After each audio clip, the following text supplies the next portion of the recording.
거울을 보자. 무엇이 보이는가? 당신의 모습이 보일 것이다. 물론 입고 있는 옷이 보이고 자신의 모습이 보일 것이다. 그러나 실제로 거울 속에 있는 것은 무엇일까? 거울 속에 비추는 것 중에 진짜인 것이 있을까? 거울 속 코에 얼룩이 묻어 있다면 거울 속 모습의 코를 닦아내면 될까? 거울 속에 입고 있는 옷이 마음에 들지 않는다고 거울 속으로 손을 뻗어 옷을 갈아입을 수 있을까? 물론 말도 안 되는 일이다. 이런 시도는 우스꽝스러울 뿐만 아니라 정상적인 사람이라면 생각조차 하지 않을 것이다. 하지만 실제로 우리는 매일 이런 행동을 한다.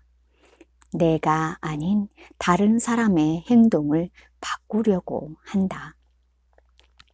내가 아닌 다른 사람의 행동을 바꾸려고 한다. 또한 돈을 더 잘 벌고 좋은 배우자를 만나고 어려움을 이겨내면 행복해질 것이라고 생각한다. 게다가 실제 세계의 환경을 외부 세계에 있는 것처럼 보면서 그 외부 세계에 있는 환경을 변화시키려고 한다. 삶은 실제로 다른 세계에서 이루어진다. 삶은 실제로 다른 세계에서 이루어진다. 생각의 거울이라는 곳에서 삶이 이루어지면 어떻게 될까? 우리의 생각을 그대로 반사하도록 되어 있는 곳이면 또 어떻게 될까? 거울이 없으면 자신의 모습을 볼 수 없을 것이다.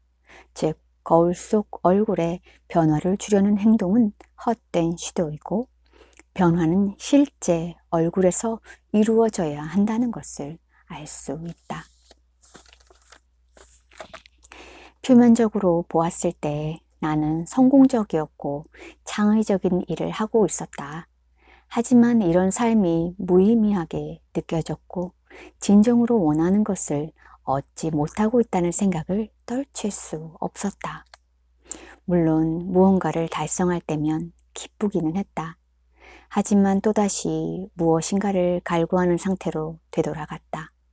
그래서인지 나는 아무리 돈을 많이 벌어도 매주 필요한 돈에 항상 $200가 부족하다며 농담을 하고는 했다. 또한 당황스러운 상황들은 항상 존재한다는 사실도 깨닫게 되었다. 상황은 달랐지만 언짢은 감정은 한결같았다. 때로는 돈 때문에, 때로는 연인 관계 때문에 속이 상했다. 소송에 휘말리기도 했고 팔리지 않는 아파트 때문에 고민한 적도 있고 병에 걸릴까봐 두려워하기도 했다.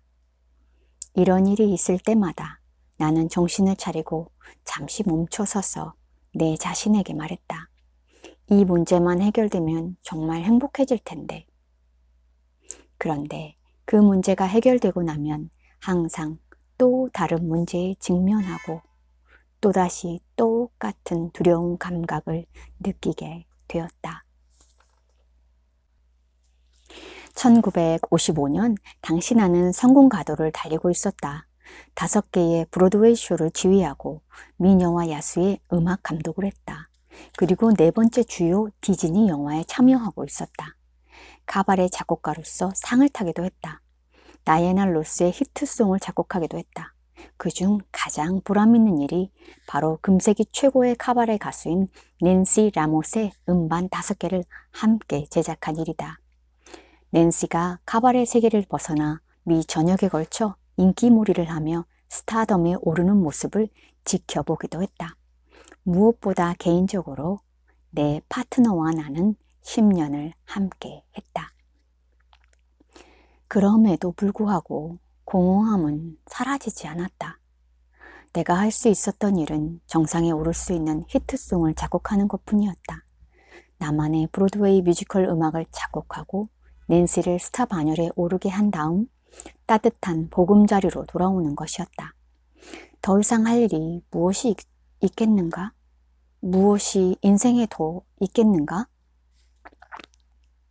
낸시는 평생 크론병을 앓았다. 크론병이란 입에서 항문까지 소화관 전체에 걸쳐 어느 부위에서든지 발생할 수 있는 만성 염증성 장질환이다. 무슨 일이 있어도 무대를 장악하는 강력한 카리스마의 소유자였다. 하지만 그녀의 병은 가수 경력에 언제나 큰 걸림돌이었다.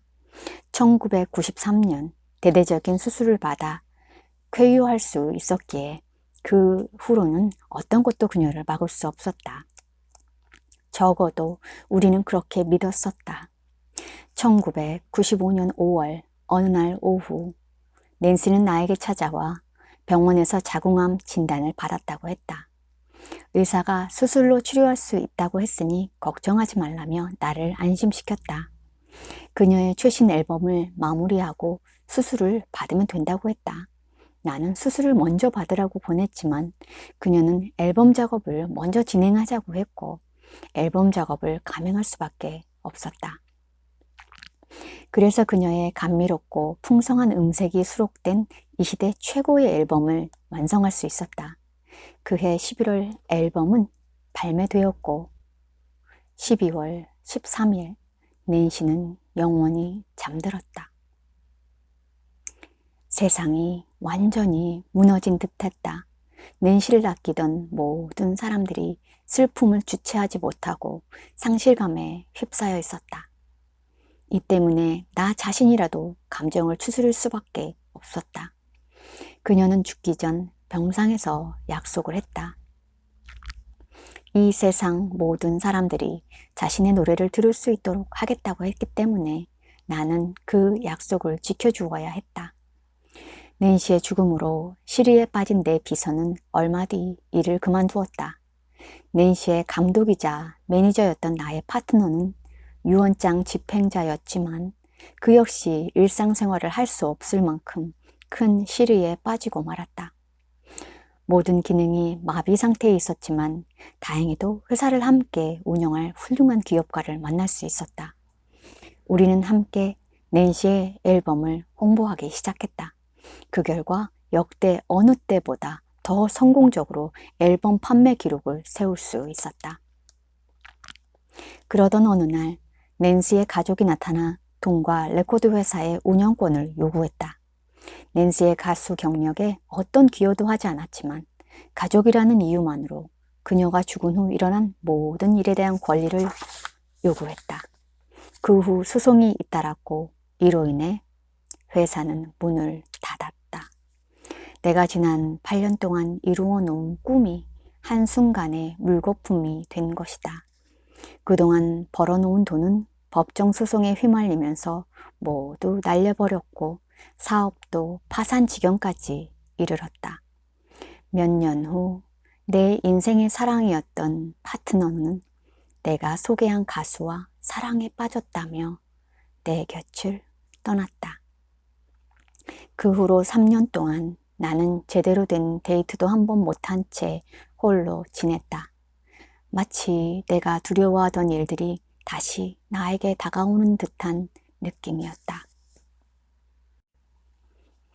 그렇게 몇 년간 힘들게 살아가면서 사고방식에 따라 무한한 가능성이 있는 세계에 대해서 듣게 되었다. 사고방식에 따라 무한한 가능성이 있는 세계.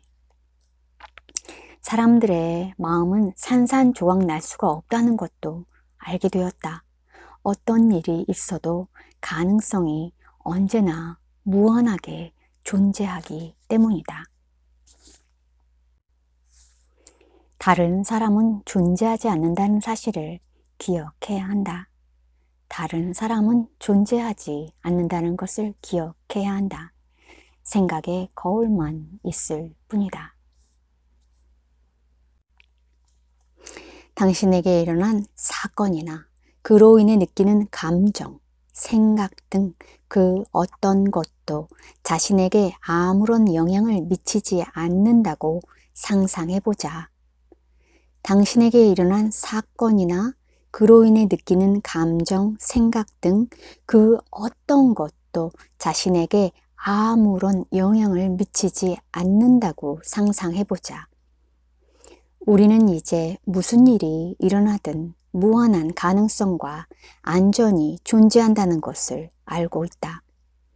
사실 이것이 바로 실제 당신의 모습이다. 당신의 실체에 대한 명상.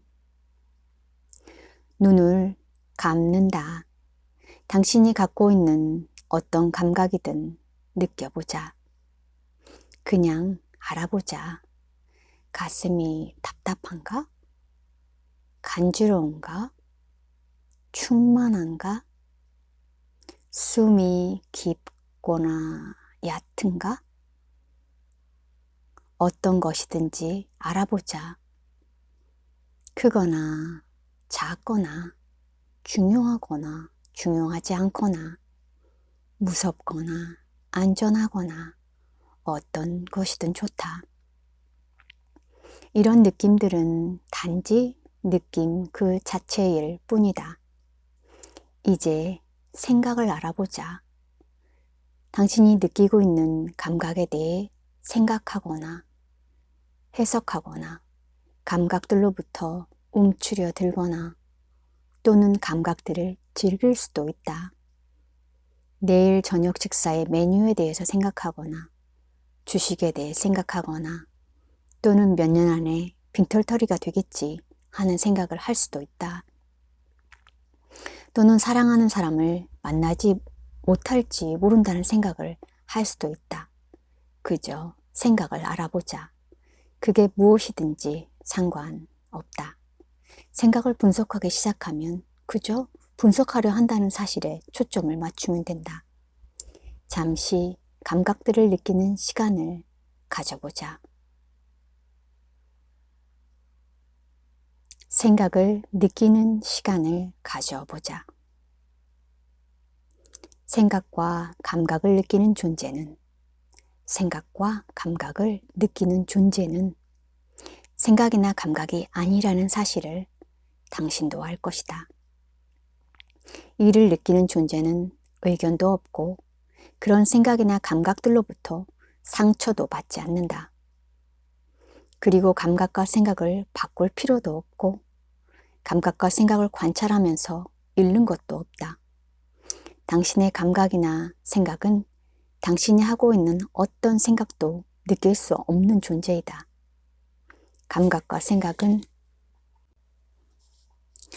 감각과 생각은 느낄 수 있는 존재에 의해서만 느껴질 수 있는 것이다.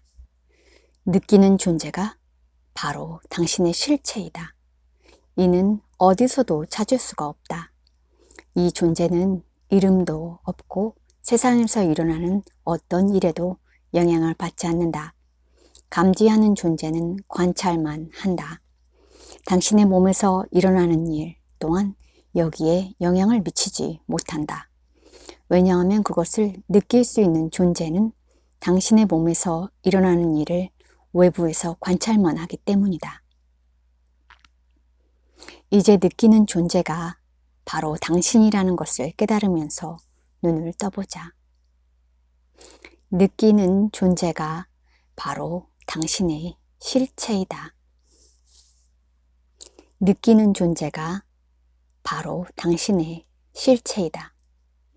당신에게 일어난 사건이나 그로 인해 느끼는 감정, 생각 등 그 어떤 것도 자신에게 아무런 영향을 미치지 않는다고 상상해 보자.